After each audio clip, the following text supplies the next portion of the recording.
Bonjour. Le risque de violence dans le trouble pervers narcissique. Les PN ne sont pas physiquement violents par peur de l'autorité, par peur d'être le coupable. Structurellement, ils ne le sont pas. Il faut faire très attention. Ça peut arriver si et seulement si cette violence physique répond à une faille chez la victime, quelqu'un qui a été maltraité, violenté pendant son enfance. Le PN va utiliser cet outil comme il utiliserait n'importe quel autre outil. Là, on rencontre la stratégie de la violence physique chez le PN parce que c'est une manière de soumettre l'autre, d'être puissant, d'exister en provoquant la réaction de peur. Les personnes PN peuvent être soudainement extrêmement violentes physiquement et extrêmement dangereuses parce que là, elles sont dans une crise que de toute façon, elles ne contrôlent pas. Alors, on va faire la différence entre les femmes PN et les hommes PN. Les femmes PN ont plus ce côté, entre guillemets, hystérique, piquent des colères extrêmement violentes beaucoup plus facilement. Elles explosent, elles s'en prennent aux meubles, elles vous tapent dessus. C'est impressionnant et ça fait peur, effectivement, et je le sais par les consultants et je veux bien le croire. C'est une crise de rage absolue. Et ça s'arrête. Mais vous n'allez pas les voir prendre le couteau et vous tuer. Elles vont exploser ce qu'elles ressentent et c'est plus elles que vous qui êtes en jeu. L'homme PN peut être dangereux. Qu'est-ce qui se passe et qu'est-ce qui provoque cette crise de violence? La personne PN se sent vide. Il faut comprendre cette notion de n'être rien, d'être vide, d'avoir zéro valeur, d'être le dernier des minables quelque part. Voilà, on pourrait dire ça comme ça. Ils vous disent d'eux-mêmes, et je les recite toujours, je suis vide, à l'intérieur c'est un vide sidéral, et plus trivial, mais parce que c'est cash, très vrai, à l'intérieur je suis une merde. Quand on pense ça de soi, quand on a une image aussi dégradée de soi, le fait que, soudain, dans ce que vous dit l'autre, on ait l'impression, et facilement c'est des parades, on ait l'impression que l'autre vous crache son mépris à la figure, vous traite comme ce que vous voyez, vous provoquez chez le PN qui passe sa vie derrière ses murs, dans sa maladie mentale, dans sa folie, dans sa psychose, à se cacher ce sentiment, il n'y a pas de sentiment, cette sensation d'être ça, vous provoquez un accès de rage, de haine épouvantable. Ce qui provoque ça, c'est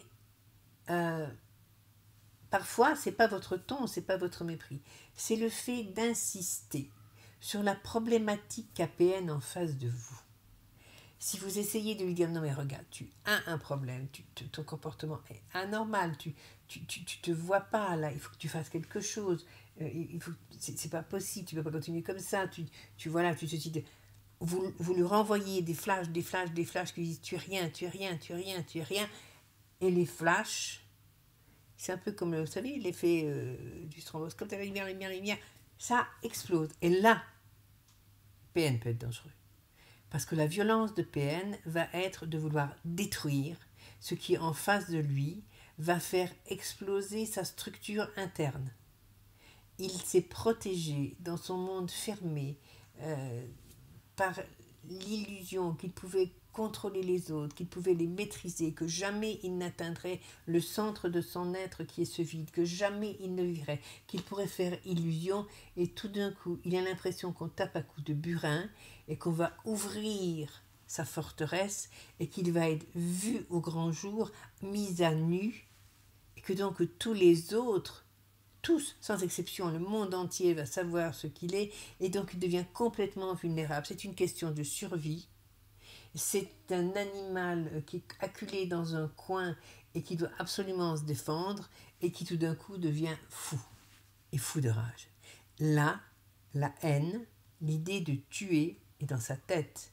C'est pas tuer pour tuer, c'est tuer pour détruire, pour faire arrêter, pour faire finir ce qui se passe.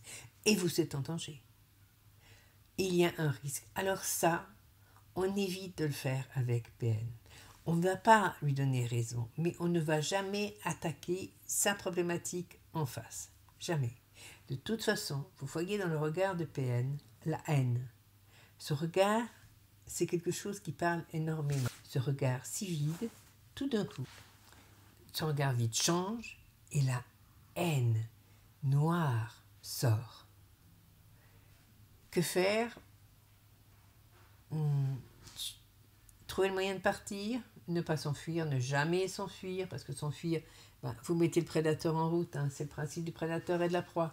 Donc, cessez la conversation, tournez la tête, changez de sujet, il va pouvoir faire retomber sa rage.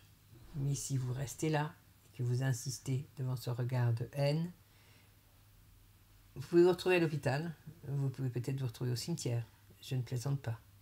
On n'en parle pas beaucoup de ça, mais il faut en parler, parce que c'est le seul point dangereux des PN. Et on ne le voit pas venir, parce que comme avec quelqu'un de normal, on essaie de le mettre en face de sa responsabilité, de sa problématique. Jamais on ne met un PN en face de sa problématique. Jamais.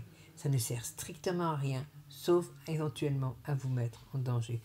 Un PN, on n'obtiendra jamais la réponse. Il ne répondra jamais de toute façon, puisqu'il ne peut pas répondre, il ne peut pas dire qui il est, il ne peut pas se soumettre à votre injonction.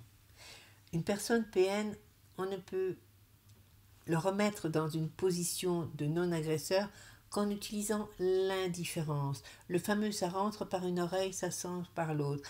Quoi, tu disais, oui, je suis ailleurs, je ne fais pas spécialement attention à ce que tu dis. Je ne te méprise pas, je ne te nie pas. Je dis toujours, je te traite, comme généralement on traite le livreur qui frappe à la porte, qui donne le paquet avant monsieur. Bon, on peut être plus souriant et plus aimable le mec et faire un effort, c'est quelqu'un qui fait un travail, qui n'est pas marrant, etc.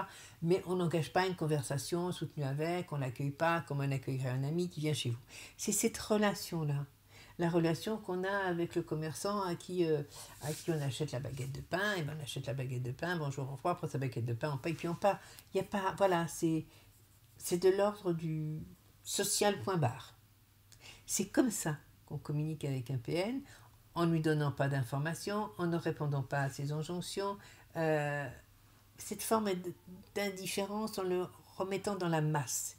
Voilà, en le remettant dans la masse de tout le monde, on arrive à changer les choses avec PN, mais jamais en attaquant sa personnalité. Bon, c'est court, j'espère que vous l'entendez bien, c'est un élément extrêmement important, parce que des cas de violence, j'en ai vu, ça existe et c'est trop bête de se mettre en danger. On ne met pas quelqu'un qui est le fou, comme on l'appelle, qu'on croise dans la rue, on ne va pas le faire passer une crise violente, on va faire attention.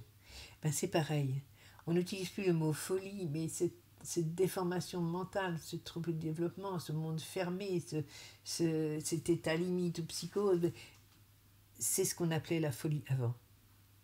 Et il faut y faire attention. Alors n'ayez pas peur de PN. Si vous montrez la peur à PN, PN prend votre peur et donc est puissant et va jouer sur votre peur. Et là peut devenir violent simplement parce que vous avez peur. Ne montrez pas de peur à PN, mais ne provoquez pas en allant creuser sa muraille, ne provoquez pas cet éclatement de haine pour lui salvatrice, protectrice. Voilà. On reparlera de toute façon encore et encore et encore de ce trouble qui est si complexe parce que ces personnes sont si étrangères à nous.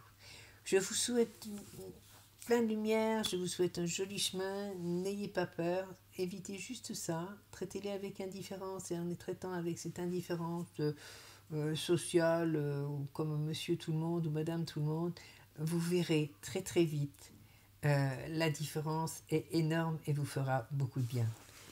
Plein de lumière, à bientôt. Au revoir.